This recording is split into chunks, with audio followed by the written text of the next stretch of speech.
Vacations are a good way to get out and see the world, as well as just hanging out with friends and family. But sometimes money can be the issue. And in today's episode, we're going to talk about tips on saving for traveling.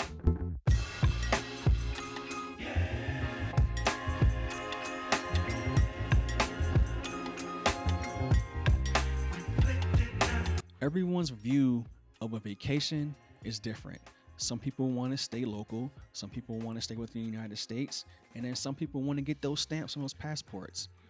Whatever the situation may be, let's talk about some tips of how to save for those trips. Now, I know there's someone watching this video right now and they're just thinking to themselves, if I want to travel, I'll just call my pilot. He'll take me wherever I want to go. well, this video may not be for you, but also come pick me up at the Colorado Springs airport so I can get some stamps on my passport. So before I get into the things that you want to consider, I want to give a piece of advice. When you're doing research on your trip or the vacation that you're taking with your family, do not go on a trip that is above your means. Do what you can afford. That way you don't have to worry about the stress of anything that may come with trying to pay off or pay for a vacation. You don't need the presidential suite. Say it with me. You don't need the presidential suite. So the first tip that I want to give you is try booking through a travel agent. Now, sometimes booking with a travel agent can cost a little bit more than a normal trip that you would look up, but you don't have to deal with any of the hassle or the headache or the heartache sometimes of trying to find the perfect trip. That travel agent will do all of the booking for you. They will keep you informed of what's going on. And the best part about booking through a travel agent is you can do a payment plan. You can pay it all up front or you can pay it in monthly increments. My wife and I have only used a travel agent one time, and that was back in like 2014. And if I'm not mistaken, we paid the whole bill up front, but we did have the option of breaking the payments up. Tip number 2, if a travel agent isn't really ideal for you and you kind of want to book it yourself, find resorts or find trips that you can put a down payment on and then you can continue to pay it along the way until their deadline. If you're okay with being on a boat, cruises are reasonably priced and they're a good way to travel. You get to see other countries, you get to do a lot of stuff on a boat, and most cruise lines allow you to make a down payment.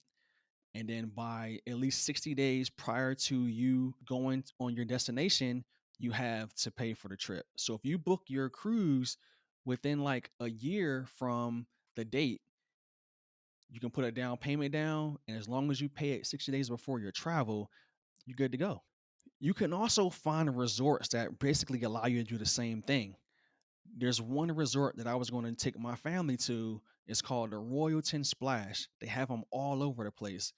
All I had to do was put a down payment of $100 down, and then I had the choice of paying the rest of that balance along the way, or just pay the rest of it once I arrived at the hotel. We didn't end up taking that trip, but I do plan on using that resort again in the future. The last tip that I want to give you guys is a tip that my family uses, and that's a vacation fund. When my wife and I got married, we set up an additional checking account that we call a vacation fund that sometimes does serve as an emergency fund in the event that something does happen. But for the most part, we've used it predominantly for traveling. Monthly, we put in $100 each into this account. And recently, I just upped my amount to about 250, just because we have kids. Flights are a little bit more now, and it's just to offset any additional costs we may have. So along with the money that we add individually, we also put our income taxes in there. We put any escrow checks we may receive. Anything that has both of our names on it, it goes to this fund. And when we look for traveling, we travel, as I mentioned earlier, travel within your means. We see what's in the account. If we want to travel, we look at locations that we can afford for that trip. I do want to share a bonus tip with you, and I'll probably make another video later on because I really want to get my wife on, because she's the one that put me onto this, and that's getting an airline credit card. So we have Amex and I also have a United credit card. But the beauty of these cards is you get points for the amount of money that you spend on certain items. So when we went to Hawaii a couple of years ago, my wife's Amex points paid for that trip.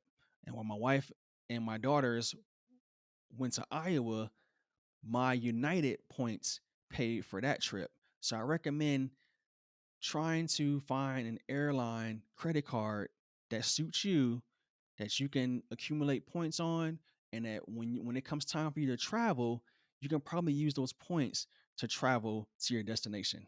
So those are a few ways that you can save for trips, save for traveling without breaking the bank or without having any anxiety. You know, if you can pay a deposit down on some trips and then pay along the way, that'll be good. If you can find you a good travel agent, that'll be good. But if you can do like we do, have a vacation fund, I feel like that's the best method for us. We have that money already in the funds. So let's just take it out. Even though it pains me to just pour money out somewhere, I'm a cheapskate. So don't sue me. So, what tips do you have? How do you save for vacation? Do you drop all the money down, or do you do something like we do and just put money into a separate account and let it accumulate over time? Thanks for watching. I hope these tips were valuable to you. I hope you're able to use some of these tips if you haven't been already. And I hope that you're able to get out there and travel. If you enjoyed this video today, please hit the thumbs up button. If you're not subscribed, please subscribe and turn those notifications on. Let's continue to add value to the lives that we interact with on a daily basis. Thank you for watching. I will see you in the next video.